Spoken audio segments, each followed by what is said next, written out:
In view of the recent death of George Floyd at the knee of an officer, I felt it necessary to do this video to address a few points and observations, as well as recount some of my own experiences, which thankfully didn't result in my death.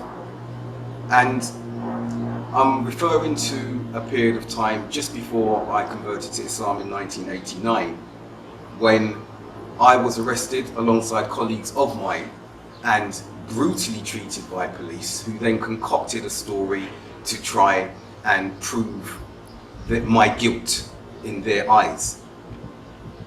Before going into that story though, there's one thing that I think we really need to be cognizant of as onlookers. In this social media and smartphone age, we are quick to whip out our phones and record every incident. That's good, but it shouldn't result in another individual's death. There needs to be more proactivity and, in fact, reaction from bystanders. Some will be filming, but others need to get involved. This officer and others who've used deadly force illegally against innocent parties need to be prevented from doing so. They need to be apprehended. Yes, it's risky. Yes, it may involve more harm to a wider number of people. But can any of us really stand comfortably by and witness the death of an innocent individual? That's for another wider discussion, I believe, because some will say you don't want to break the law, you can risk your own lives. I appreciate that. But just filming cannot be enough. It shouldn't be enough. I will refer to my own experience in the UK, which is not as severe and as devastating and deadly as what we've witnessed on numerous occasions in the States. But I want to raise this to show that there are existing parallels in how black people are treated at the hands of the police and, by extension, wider society apparatus.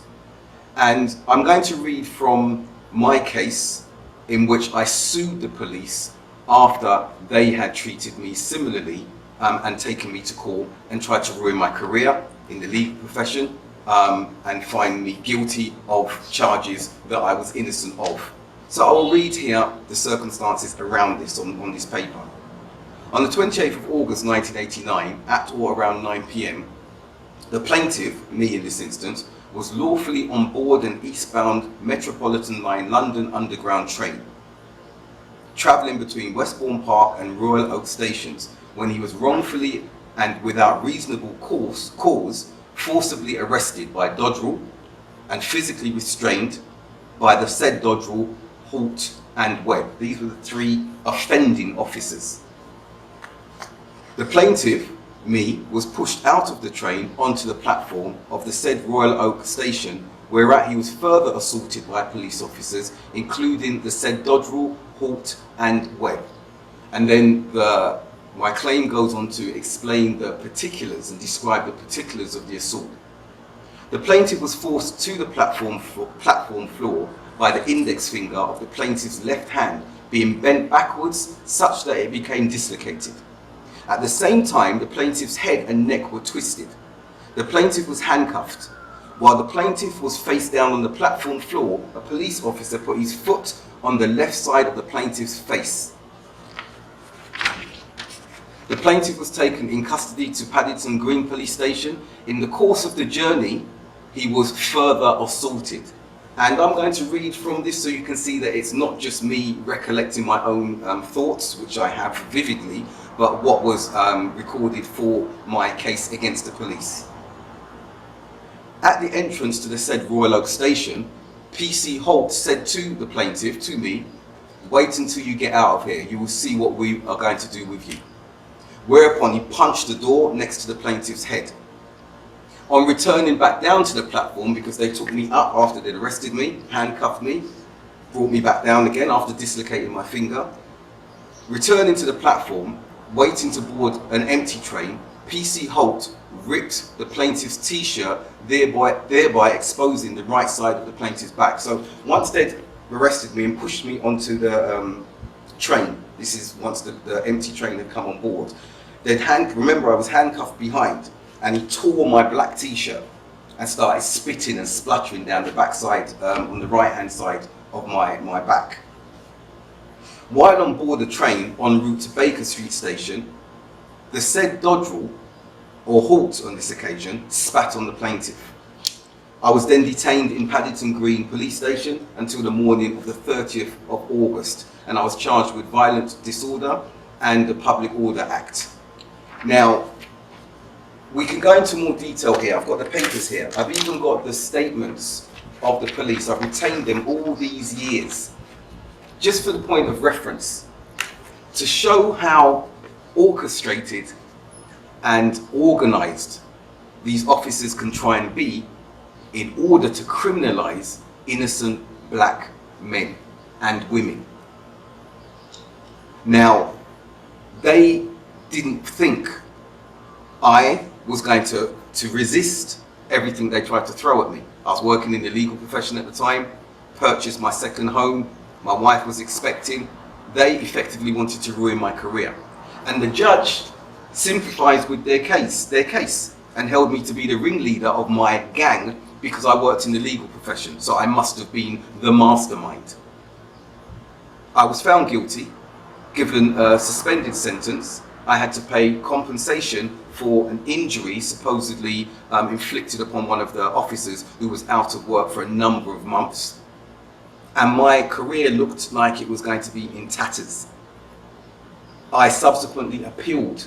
We went to the higher court, the Crown Court, and the judge found in my favor because he saw the flaws, the lies in the evidence being proffered by the police and the Metropolitan Police Services themselves. The case was thrown out, I was exonerated, and I took my own action against the police. I'm bringing this because not everyone is fortunate enough to have the support that I had from family, friends, my employers, and those who've known me since I was growing up. Yes, we have a street culture. Yes, we behave in particular ways, but we should not be found guilty of things we have not done and are not guilty of. And you find that the police always want to exaggerate their case in order to convict. They always want to exaggerate their case to hide the brutality which they've inflicted against you. And if I was to read from these statements here, you'd hear the exaggerated statement that I was fighting, flailing, violent, injured someone permanently, they were in fear of their lives. And none of this was the case, and eyewitness evidence confirmed that. So as we look at the recent killing in America, and we will have that cry and rallying support around Black Lives Matter, we need to take into consideration another aspect. Black Lives Matter, but for the police force and the systemic racism that continues in Western societies, we are in effect a Black Lives Platter. It's open season. Pick whichever one you want of us. We come in different shades, sizes, and flavors. But I will conclude with this, what I started with in the beginning. We cannot continue to stand by and record. That's an aspect of establishing justice. We need to prevent those officers who physically kill innocent individuals. And if that means a citizen's arrest, we do it. If it means restraining an officer, we do it. Provided you're not putting yourself into harm's way and we have another fatality, a potential fatality on our hands. I know it's a difficult call, but what is happening now is not enough. We've seen this too many times. Something else needs to be done. We need to apply pressure, metaphorically speaking, and if need be, physically speaking, when we see such oppression being taken at the hands of, or the knee of, or the boot of the police.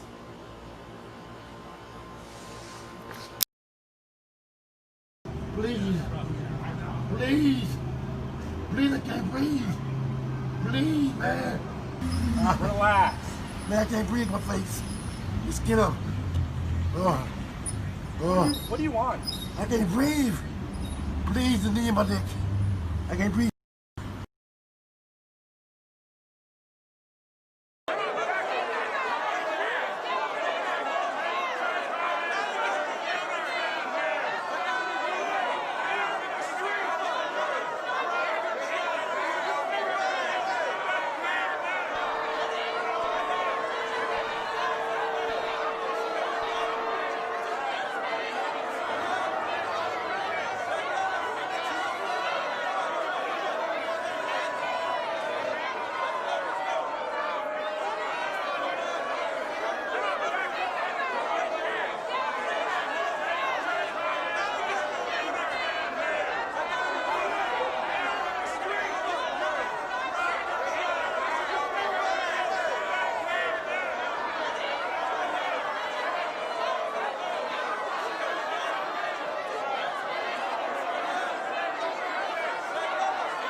Please, please, please, I can't breathe.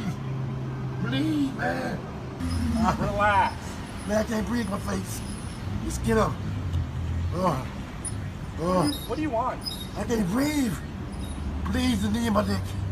I can't breathe.